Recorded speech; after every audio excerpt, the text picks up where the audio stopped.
in 1999, a young entrepreneur had this idea that he could use the internet to sell shoes. Crazy idea, right? So he had no product, he had no factory, he had nothing other than this idea. So what did he do? How did he go about testing this thing? He went to a shoe store with his camera and took pictures of it. He built a website with those pictures, figured out a way to actually, collect money, and then when someone bought the shoes, he went out to the store, bought the shoes himself, and then shipped it. Anybody know what I'm talking about? This is Zappos. Nick Swimmerman is the CEO of, the founder of Zappos, and he started with this idea. Now, why am I talking about shoes on a talk that has RAG in it and AI in it and not vibe coding? Because I think today, more than ever, lean thinking is important when we get started with AI. Building the right thing is more important than ever. If you're not building the right thing, no tool is going to be able to help you. And the other piece that I want to really stress here is that even with AI tools, people expertise and domain knowledge has never been more important. Hi, I haven't met many of you, just a few of you, I think. So those that I have, I see you again. Those that I haven't, my name is Wes. I'm a technical principal in North America. I joined in December of this year. Before that, I was at ThoughtWorks for about 3 years. And the way I describe it is I build socio-technical systems. So I build software with people, and those two things have to be aligned to be effective. So that's what I do. In addition, I also am the chair of a software conference that will be happening in December in New York called QCon AI. It is all about how AI is disrupting our industry. That's what the conference is going to be about. So what I'm going to talk about today is an experiment. How many people have heard of QCon? So QCon, I'll give you a little brief overview, happens right over there. It's been running for about 19 years out of London. Next year is the 20th anniversary of QCon. It is a senior software developer conference. It attracted here in London about 1,600 people before COVID. Since COVID, it's got to about 1,000. I've been lucky enough to chair it 5 times here in London, and then I've chaired San Francisco, New York, some other conferences as well. So what I'm going to talk about today is an experiment that we ran at QCon here in London that was all about a certification program that they wanted to execute. I wasn't really a trainer, so I wasn't really excited about doing that, but I had the opportunity to build a RAG based on all of the content with QCon to be able to do a workshop. And so that's what I'm going to be talking about today as I dive into this. So what's it going to look like? I'm going to talk about birth of a product. I'm going to come up with a few ideas here and talk about this lean approach. QCon runs about 4 or 5 experiments every single conference, testing different things to see what'll work. This certification was an experiment. And then I'm going to go into the actual AI that we used to build this. So again, what I wanted to be able to do, there are 75 different talks that happen during QCon. So what I wanted to do is take all of that material and make it available inside of an LLM so that I could ask questions, find connecting information, be able to teach a workshop based on that immediately after the conference. Something that I could not have done unless I had 5 or 6 people before AI came and gave me the ability. So I'm going to dive into that. So we branch into it a little bit. I'm specifically going to talk about a RAG architecture, so Retrieval-Augmented Generation, and then I'm going to talk about the video transcription pipeline, which is a series of step functions that were created to be able to process this transcribe, load it into a vector database, and then retrieve it into a model. So I'll be talking about that. And then finally, I'll go through, well, not finally, I'll go through the use of supervised coding agents. So that's me supervising a coding agent, not non-supervised coding agents. And then I surface this with ChatGPT, and I'll just show you the basics of what I did there. And then finally, I'll do a workshop and a retrospective. That's the goal. If you get called out, you have to go to a meeting, this is the entire talk in a nutshell. Build the right thing. There are no silver bullets. Embrace change. Individuals' interactions over process and tools. I said none of those things, but they're all as applicable today as the people who said them. And so I'm going to highlight those throughout the talk. The first thing, though, I want to do is disappoint a few of you. I'm going to be talking about RAG. You can't go anywhere out online and see something that says not see something that says RAG is dead. I'm not going to be talking about MCP. I'm not going to be talking about A to A. MCP is also a viable alternative to what I did. This was done in February and then March. I think MCP came out as a spec in November, so it was still way too early for me to even be considering that. So this is an actual experiment that we ran successfully just across the river. All right, so birth of a project. So let's start off.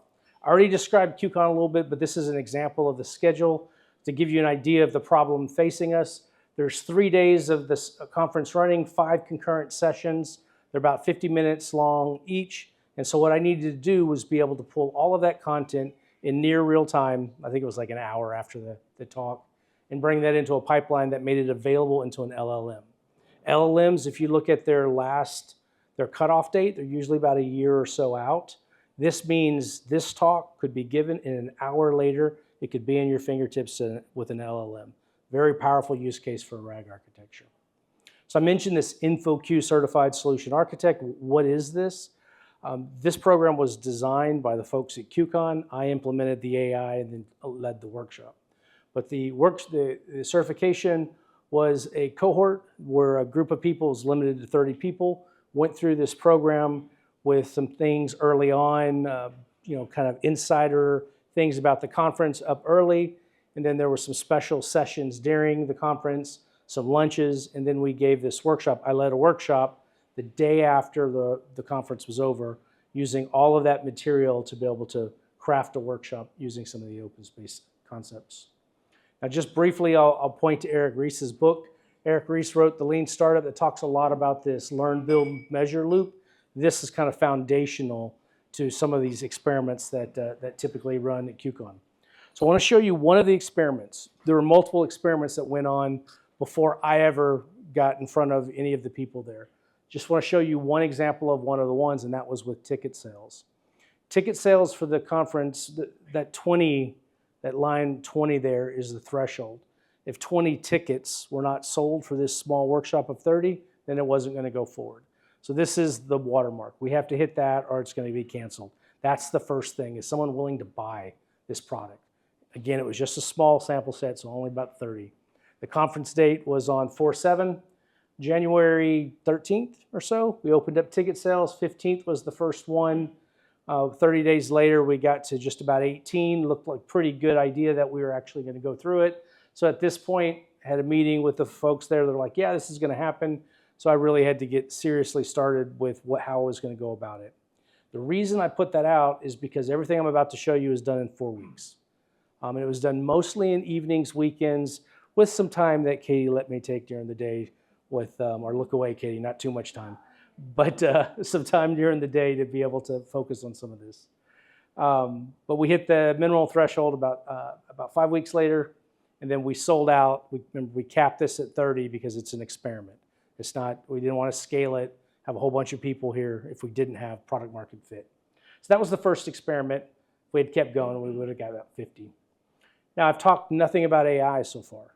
And the reason I wanted explicitly to do that is you've got to build the right thing. It doesn't matter just introducing AI if you're not building the right thing.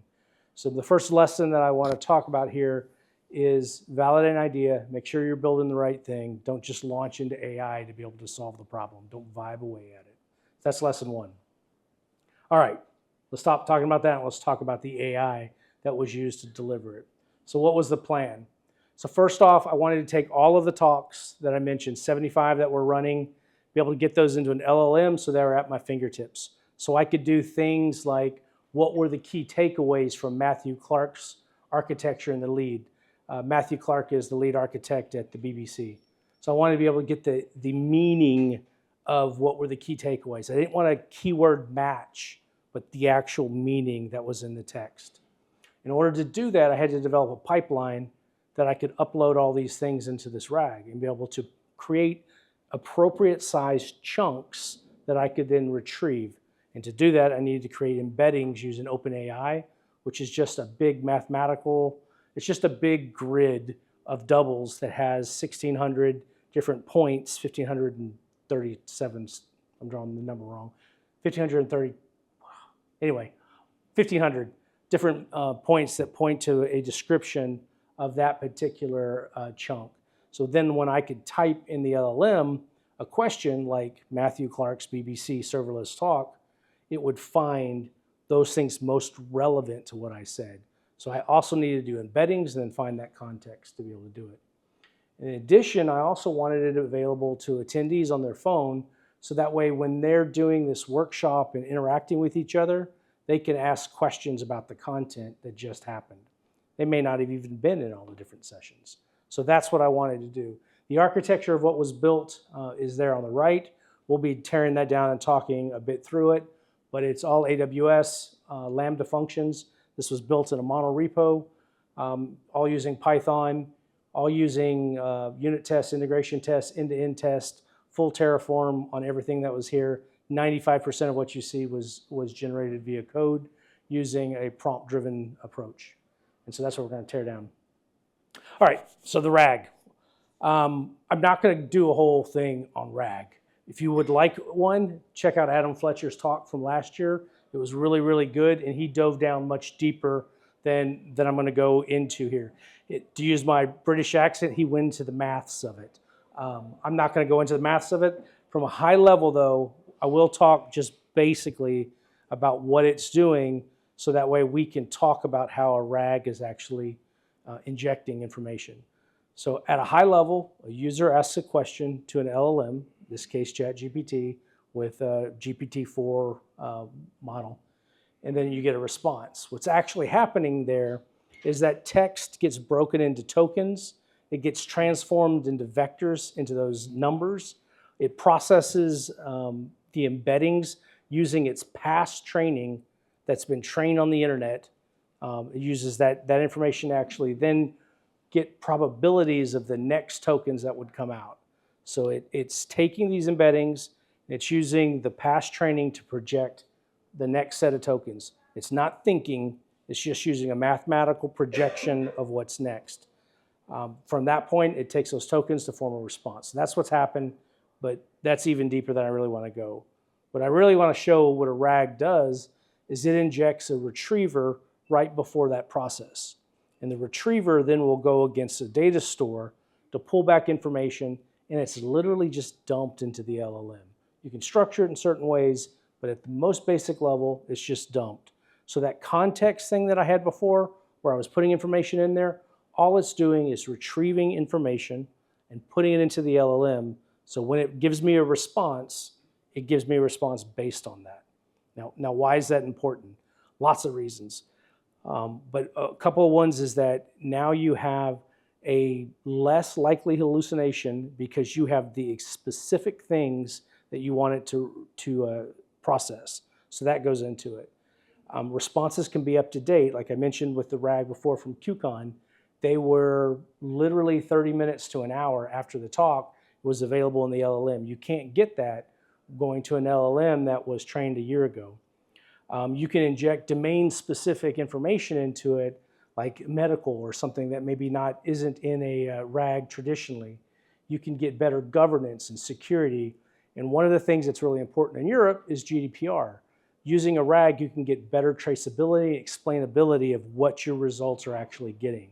So a RAG is a really powerful architecture to be able to give you some of these benefits. Now, it also is slower. It also can be more expensive because you're introducing network in there. So there are some handicaps there. The next evolution from RAG, you'll hear a lot of debate on, are small language models. That's a talk. That's a time for a different talk. All right, so that particular retriever there that I'm talking about is called a dense retriever, and it basically pulls information out of a vector database, and it uses the semantic meaning that I was talking about, not just that basic keyword matching. So what does that actually look like? This is an example of just a simple curl command calling the retriever. So you can see here that the question is, what is platform engineering? Passes an email into JQ, and you can see the different chunks that were actually retrieved here. So each one of these are chunks that were pulled out from transcribing the talks, and those were fed directly into the LLM so that the response it gave was based on the things that were actually here. Each one of these semantically match what is platform engineering. So then I use something, in this case, because I wanted to make it easy, approachable for everybody, I used ChatGPT. So this is actually engaging and calling the connector in ChatGPT vocabulary.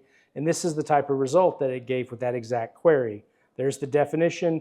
These are the insights. This is the magic that the LLM gave me. I gave it the information that I wanted with those things that were there. It was a KNN10 retrieval. I got 10 different results that came back, fed that into it. This was the result that came in. This is what's called a naive RAG, and it does simple retrieval chunks, turns an LLM. There are other architectures with a RAG that go deeper than this simple retrieval. For example, retrieve and re-rank. Those ones that I showed you, there was a top one that only was like one sentence. The chunk wasn't really good. It was it was very small. By the way I did the chunks was where the speaker paused. So if the speaker paused, that was a chunk. If they spoke for a long time, that would be a chunk. That's how I did it. It was just a naive first pass at chunking. That is an area where you want to inject people that have ML knowledge to be able to get really good chunks in a case like that, because that's the first thing that you're feeding in. I'm a software engineer. That's something that I leave to the ML folks. But retrieve and re-rank then can pull back that list, and then based on some metadata or other information, resort it, and you can throw out the ones that aren't as valid. So use this retrieve and re-rank mechanism. Multimodal RAGs are ones that can use images, audio, video. So if you ever posted a picture on ChatGPT with text, that's multimodal. Another interesting one, and this is some work that in North America we're starting to do some work with relational AI on, it's around graph RAG.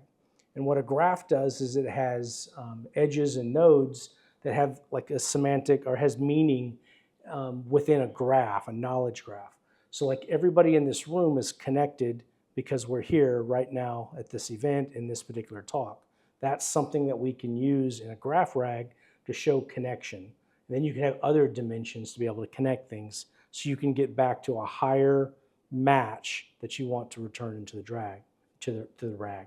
That's called a graph RAG.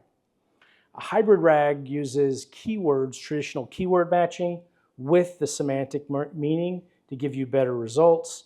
And then agentic RAG is all the rage, right? Agentic period is all the rage. And what that actually does is you create multiple retrievers, and then you allow an agent to be able to decide what's the correct retriever to be able to pull back. That's called an agentic retriever. But all of these are RAG architectures. All of these are valid approaches today to solving problems. Agents definitely get the love. MCP is awesome and it's great, but these are all valid approaches to being able to solve many of the challenges that we see today. So it's the lessons. Defense Retriever converts queries to documents and from the semantic vector representations. It helps you find information that's more than just keyword matching. I talked a little bit about chunking. I could do a whole nother talk specifically about that. But the first thing is, what is the actual chunk that you get? You want that to be really good because that's where all of the thing that's going to be retrieved and put into the LLM, into the context. And then I mentioned naive RAG, the retrieve, re-rank, and graph RAG are some other ones. All right, let's talk about the video transcription pipeline. So this is just the part of the pipeline that gets data into Pinecone, which was the vector database that I used for this particular solution. So the way it worked is an admin would upload a video into S3 along with some metadata, things like the day of the track or the name of the talk, so they had the exact name, things like that. Then I would kick off a step function, and that step function would use an AWS transcribed service that would transcribe the talk. That took about a minute, minute and a half. Once that was done, it would write it back to S3. Once it was back in S3, it would then trigger the chunking module, just another serverless function. The chunking module would then go through and take where everybody paused and load that into an SQSQ so we could process this in parallel. So then when we process this, we would read from the queue. During the actual processing, this spun up to about 44 instances. I had it blocked off at 50 so it didn't go too crazy.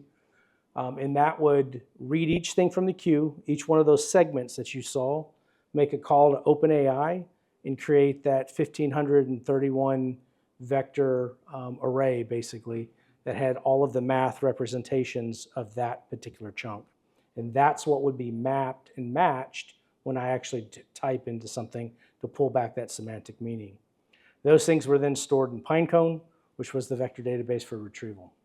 So what that looked like in practice, this is the AWS CLI. So this is just taking a talk, in this case an MP3, uploading it from the speaker here. This is some metadata, the track, the day of the track, things like that. It's being uploaded. Once it's uploaded, you'll see, I'll go over to S3, and you can see that it's actually uploaded there. So this is the new file that was uploaded inside the input, media. This is the file that was actually uploaded just now. Then if I go over and look at my step functions, you'll see the step function's been kicked off. So here's the step function kicked off, so it's actually running. If we go in and look at it, this is the call graph that's actually happening. Off to the side, you can see the dead letter queues. I'm going to just pause it here because it takes 3 minutes to actually process the whole thing. But this will go through, transcribe it, it will embed it, or chunk it, embed it, store it in Pinecone. This was the overall process. To give you an idea of how that ran, again, this is experiment, this isn't massive scale, but 75 videos are ran over the 3 days. On average, they took about 3 minutes and 45 seconds. All of those were 15,300 embeddings that were actually done from each one of those things. The most at max parallel was when it was doing the calls to embedding. That was about 44 of them. And over those 3 days, it cost about $130. So 100 of that was AWS resources, 20 was Pinecone, and then $5.34 was OpenAI. Ran without any issues, 0 dead letter queues. So lessons that I got from here is, again, I haven't really talked about anything that's AI at this point. This is all familiar stuff. This is serverless, monorepo and GitHub, CI/CD, Terraform, GitHub Actions. Everything here is what we've been doing forever. This is just a use case around AI. So when I say I'm a software developer doing an AI use case, I'm just using AI. I'm using the tools that I'm familiar with. Now, one of the things that I wanted to do, which made me interested in this project, is that I wanted to use supervised coding agents. In particular, I never liked code completion. In fact, I hated code completion because as I was writing, it would start sticking things up in front of me, distracting me from what was in my head, and it would just totally mess with my flow. So I never used code completion, never liked it. So what I wanted to see was all this vibe rage, whether it had some merit. This is not vibe. This was intentional on how I designed, architect, and built things.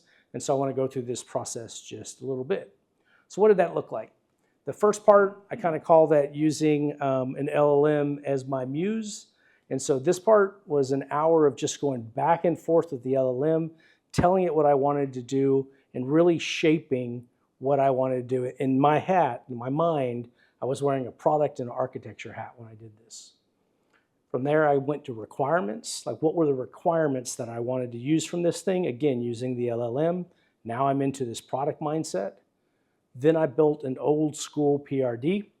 It really was weird for me because PRDs are not something that I lean towards anymore, but generating one in 1 minute seemed pretty powerful rather than spending 3 months doing it back in the waterfall days. From that, I did a prompt plan that broke those down into small chunks that I could actually focus on what I was writing. So I wasn't going all over the place. You kind of put the bounds around the LLM so it's focused on this area and not going all over the place. At that point, I put on my architect hat and I did guardrails. So I set up things like document things with Mermaid. Those are the diagrams you saw. I did the product architecture of what it actually was going to be. This one I kind of built up over time because I didn't want to leak too much to it. Otherwise, it would start doing things I didn't tell it to do. Project structure was here. My testing strategy was here. The rules that I did with Python were here. How I was using Terraform was here. All of these were my guardrails that were actually in the project. From that, I bootstrapped the project. Again, I used AI, but it could have been anything that for me to bootstrap. And then from there, I iterated feature by feature based on those prompts. Now, I do want to call out Satya. So this was not from me. This came from Travelopia and some of the work that he was doing. So thank you for that. He's the one who introduced me to this approach. And I didn't follow it pure all the time, but for the most part, when I was doing feature development, this is absolutely the approach that I took. And I found that it applied rigor to how I was working. And when I didn't do this, things got a little squirrely. So thank you for that, Satya. Give you an idea of what that looks like in practice. This is the Git repo. There's a QR code at the bottom if you want to look at it. This has all of my prompts, all of my mistakes, all of my good stuff, all my bad stuff. Everything's here. You can look at the code. All of the modules that you just saw were there. Let's go in and look at the Pinecone service. So this was a specific function or a specific prompt that I wrote. And by the way, there was another prompt that executed this one. But this prompt defined kind of my references here. If we go a little bit higher in the project, you probably saw that I defined my, my data model that I wanted to actually use is in here, right there at the top. My API key management was in there. At this point, I was using environmental variables. That was replaced with secrets later on, but you saw that in there. Now let's jump in and look at the service that was actually written. And this is the Python code that was written. It's readable, it's functional, it's not clever, it doesn't do, it's probably not as clever as I would have tried to write it if I was doing it, but it was very functional. And it was easy to read, it worked. So I had not too many issues with this approach. As I mentioned, 95% of what I did was fully done with the code generation. Now in fairness, I didn't always do this. I meta-prompted to create the prompt that you just saw. So I usually started with something pretty lean. If I wasn't specifically, when I broke down the prompts, I used those. However, those weren't perfect. I had to do other things like a Pinecone service class. In those cases, I would start with something like this and then would iterate and meta-prompt to create something better. And then I would store the meta-prompt going for that one shot, trying to get that prompt with an example code that could generate some code for me with a one-shot prompt was my goal. But in some cases, this got me there. When that happened, I stored it and saved it this way so that I actually had a record and I knew. So all of the things that I used are completely here in specs and features throughout the project. Now, this is the Terraform that I used. When I actually wrote this, it was just me working on it. So I didn't have a team, so I just used a deploy.sh script. But it's not a great visual on how that runs. So about a month ago, as I was prepping for this talk, I went ahead and put this together, again, using prompts, but generated all GitHub actions for this so you can see how it actually works. So these are all of the test cases being run for each of these individual things, integration tests as well. Lambda packages are built. These use Lambda layers, so it has all of the dependencies plus the Lambda function. This is the infrastructure that was deployed, again, all Terraform. This is the infrastructure that was created here. So you can see all of that up there. Oh, my mouse isn't showing. You can see up there all of the infrastructure that was deployed. And then the end-to-end tests, I had a small video that said, "Hi, my name is Wes." Every time I deployed, I ran that through there, checked the embeddings, checked the text, checked everything that was kicking off, so that was all in place. So that was all done using this. So as I mentioned, 95% of what you saw was done by iterating on prompts. The other 5%, to put this delicately, was when I lost my shit with Claude, because I literally, I'm not proud of it, but I started cussing at Claude in the window because it just wouldn't do what I told it to do. So at that point, I literally smugly said, "Here, let me do it." I typed it and said, "Do this." So yes, I'm not proud of it, but it happened. The second thing I'll call out is a structured approach is super important. As Satya, when I was talking to him, mentioned, it keeps the developer front and center. You're telling it and giving it the things that you want. I think that's incredibly crucial. In times where I was like, oh, this is close, let me just adjust it a little bit, and stayed inside the chat and not gone back to the prompt, I got into what I called a doom loop, where I would just one more change, just one more change, just one more change. And then before I knew it, I was right back to the original point that I was before. Because if you ask an LLM to give you an answer, it's going to give you an answer, even when none's needed. So like it kept making these changes. And at one point I was like, it's exactly the same way it was 5 changes ago. And that's the doom loop that you can get into if you start doing this. If you go back to the prompt each time and try to regenerate from that, it helps you not get into that loop. But the only way you'll ever realize it is just do it. This code is reliable. It works at scale, 75 talks. But I don't trust it, largely because of the speed in which I did this, because it wasn't as much rigor as I would have approached. So this is an experiment, so I don't have a lot of confidence in it. Even though all my integration tests, unit tests, end-to-end tests pass, I still have concerns about security surface, batch sizes that are being created on other parts of the system. So I still have questions despite being able to produce what you just saw in 4 weeks. One of the things that I had an issue here with, I used Claude Sonnet 3.7 inside Cursor. That was the tool that I used. What I ran into were problems with code reuse. So whenever I had code reuse between modules, I got a lot of unintended consequences to the point that I just stopped doing that and kept everything within each module. That's poor practice. That was bad practice because like if I just, like some people would argue, so what, just regenerate the code every time. If you take that mindset, then you'll fix something in one module that, like getting a file from S3 may have a problem, but you fix that and you'll have it in another area. So code reuse is important, but I had issues across modules with this and the way things were working. So I made a decision to keep it separate. Now I've seen better results with Claude Sonnet 4, but in 3.7, I had a lot of issues with code reuse. I mentioned doom loops. Doom loops are where like you just want a little change, just want a little change, just want a little change. The next thing you know, you're in this doom loop. Beware of that. My batch sizes were a lot larger than I really intended. The single responsibility principle that I had focused on wound up being larger than I really intended to. And that actually is called out by the last Dora report as one of the dangers of AI, of generation like this. So be aware of that as you go through it.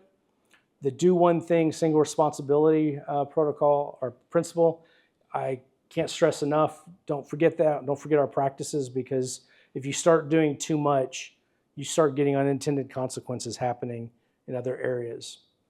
One thing that I'll say is what I just saw with the 95% code generation is as bad as it's ever going to be. And what I mean by that is it's only going to get better, right? Like this is as bad as it's going to be. And I generated this in 4 weeks, which is pretty impressive. I didn't use autonomous background coding agents with this. There are some really cool things happening that, or autonomous agents that you can, as you're doing something, launch at your code to be able to look at complexity, look for that code reuse problem that I had, so that you can be doing multiple things at once that I think are pretty impressive. There's a good write-up by a past colleague of mine, Brigitte Bachler, out of Germany, who's doing a lot of work around this stuff on martinfowlers.com site. Oh, one other thing. This morning as I was kind of going through here, the system wasn't working. I wanted to give you all access it, but it wasn't working. I'm like, what the heck? I'm about to do a talk and it's not working. So I went to the status page for ChatGPT. The API and ChatGPT itself is currently experiencing right now significant issues to the point that the actual system wasn't working. So be aware of stuff like this. If you're dependent on timelines and things could be down, this is a real thing now because we're putting an API in it. So be aware of that. That hadn't happened to me during the project, but it did happen today. If we go look at it, you'll see that it's probably down. All right, so how did I surface this thing? Now, in retrospect, I wish I had not used ChatGPT to be able to surface it. There's other tools that I could have used that would have been better, but it was familiar. People know how to use it. People use it all the time, so I felt like it was going to be a low barrier. So basically the way it worked is the user would go here, ask the question. There would be a custom GPT inside of ChatGPT that would allow me to give some instructions on it, and it would call out to that retriever that I showed you before, which would call the OpenAI embedding, pull the data from Pinecone, and then again, just drop it into ChatGPT to be able to form the answer that you saw before. So in this particular example here, this is the same thing that I showed you before. The question is, what were the key takeaways from Kraken serverless architecture? This one here is what was dumped in, and I'll show you that in a minute, but one of the reasons why I did this one is I wanted to show you something, why those other RAG architectures are important. So this question is, what is Kraken serverless architecture? So if we look at the bottom, Kevin Bowman here, oh, you can't read it. Kevin Bowman here was the speaker that, that did Kraken serverless architecture. And so these are some of the key takeaways from it. There's additional ones above, but these are two of them. But I want you to notice this one here. Matthew Clark and Ian Arundel. Remember what I said before, that Ian is at the BBC, had nothing to do with Kraken. But his talk was all about serverless. The BBC's architecture heavily leverages serverless. So the matching that I had up there, Kraken serverless architecture, matched this just as well as it matched this one because of the contextual meaning. So this is where some of those other tools with RAG, like retrieve and re-rank, could have filtered that out by using maybe the title or the track to be able to say what was that it was outside the scope. So those are just an example of why some of those other RAG architectures are important. But that's not what I wanted to show you here with ChatGPT. All you have to do is go to custom GPTs. You've probably seen those before. You can create your own little custom environment. You can give it custom information to it. And you can expose specifically a method like I did by doing this. So if you go here, you give it, I had an API key that I used for this particular one. It also supports OAuth. This is just an open API 3.1 spec. You post that in there, and then you can call pretty much any REST endpoint that you want to and have that injected in here. Now, I did a dense retriever to have that semantic meaning, but that's all it takes to be able to host an endpoint that you create. Now, the lessons here, custom GPTs surprised me. I didn't realize it's proprietary when I first did this. So that meant everybody had to have a license for this, which doesn't make it a good use case for what I was trying to do. But at this point, for the experiment, that ship had sailed. Other ones is that the mobile device, it doesn't work on. You can't call the connectors, only on the website. Again, really undermined me in some of the workshop.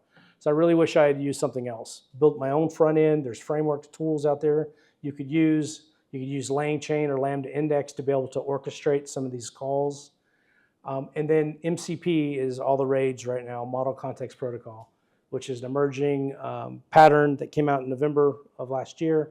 And it probably would have been a better result for me here because there were some multi-interaction calls. It wasn't just asking once that was really required. There were some multi-calls that I'll show you here in a minute. So MCP, in retrospect, I probably should have used. I've seen some good results on it at least. Let's go back and take a quick look at the workshop and the retrospective, what actually happened now with what I did. Not going to spend too much time here, but this was the conference, happened 3 days. The thing that I want to focus on is immediately after the conference, this workshop is the workshop that I led. And so how we ran it, we did an hour of conference highlights, using the LLM to look at patterns across the conference. Then we did open spaces where we used peer collaboration, where people would talk about those individual ideas with each other and be able to retrieve things that were there. And then we did a key observation and wrap. So what did it look like with the things that I gave it? The prompt library that I used is up there. But this is an example of what I was able to do when I had everything brought together. So in this particular case, I looked for architecture trends across QCon London.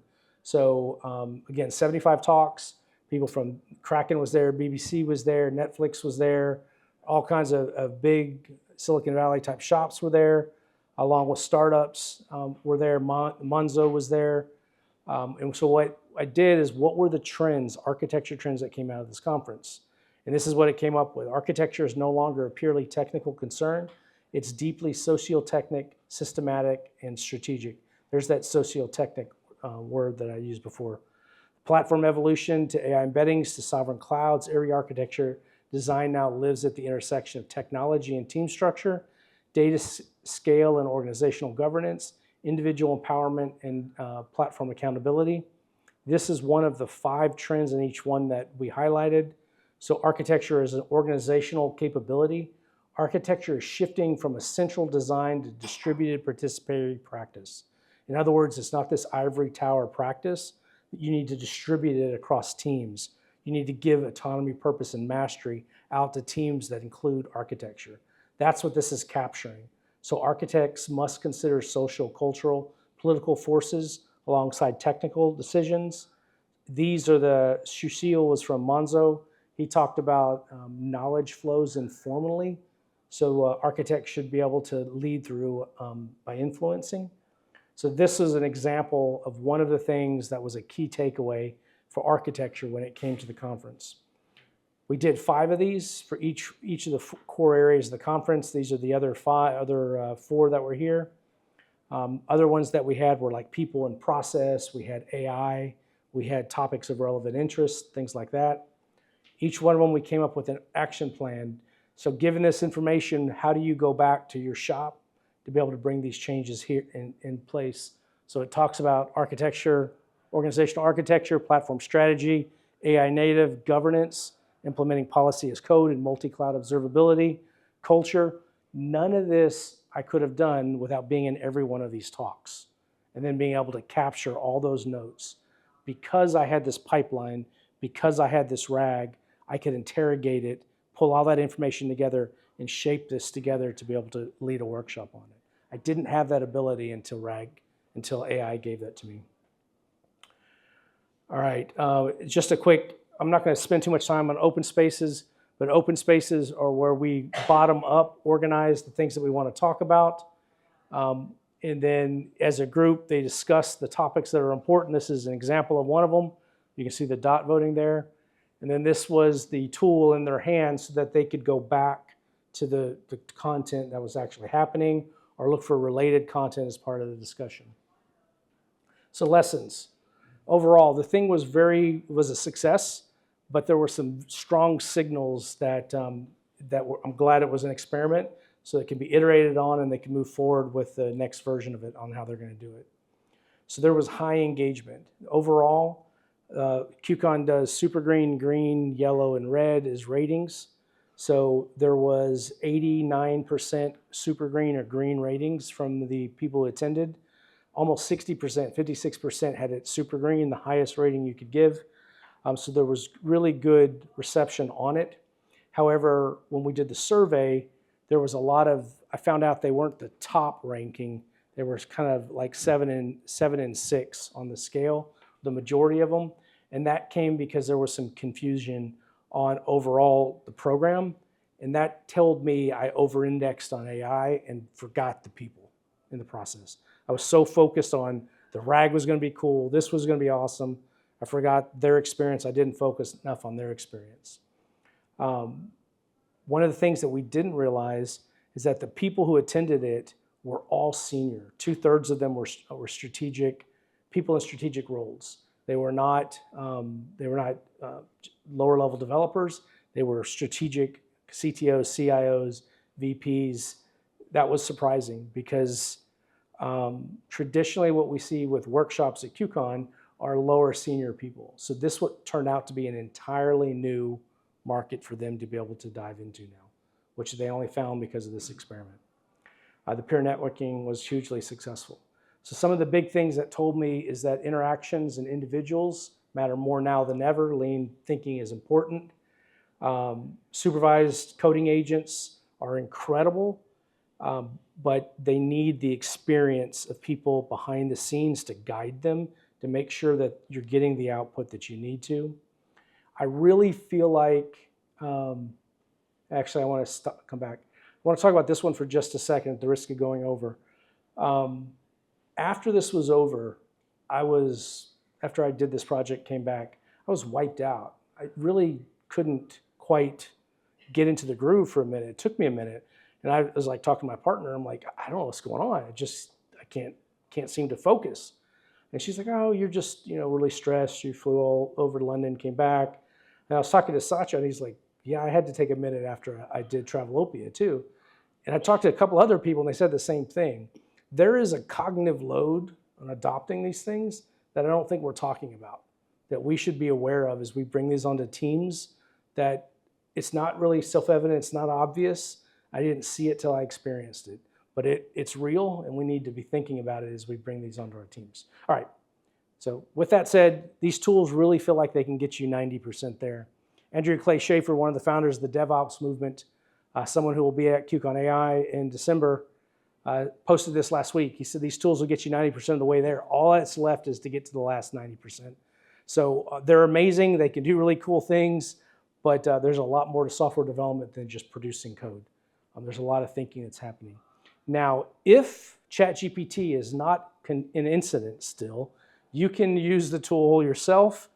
There's a QR code. You can link to it. Type in geek25@sample.com into the chat window, so that way you can be whitelisted and authorized into it. Otherwise, it'll block you. And then you can ask questions. What were the architecture trends? What were the AI trends?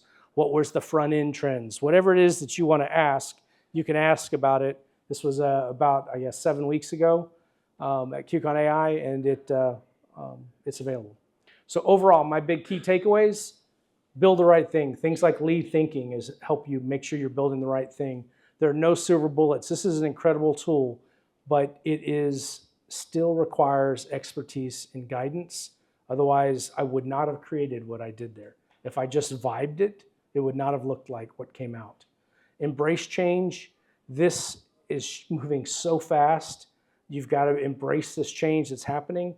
But if you don't, you're multiplying by zero, right? It's always going to be zero. You've got to be embracing these changes, these tools as they come out, because it's reshaping our industry.